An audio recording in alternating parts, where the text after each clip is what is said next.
So today we're in the 4th chapter of Mark, and this is the story of Jesus and the disciples. They're in a boat. Jesus wants to go over to the other side of the lake. He wants to spread the gospel far and wide. The disciples get in. Everything is fine. They go out in the evening, and a storm comes up, and there is water coming into the boat. Jesus is somehow asleep in the stern of the boat. And the disciples are afraid, and they wake him.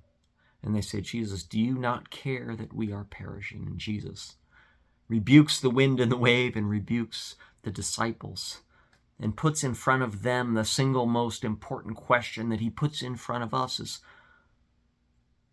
who do we say that Jesus is? Where is our faith? Do we believe that Jesus is who he says that he is?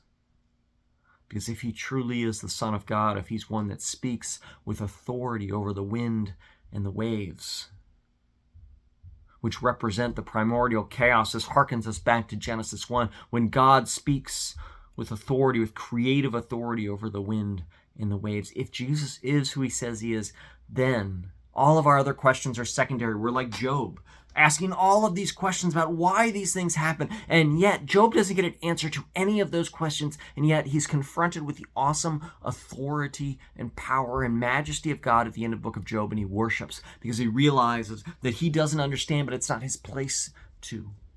His place is to worship. And the disciples end up in the same place. They're in awe of who God is, of what God can do. And so they realize they're asking the wrong question.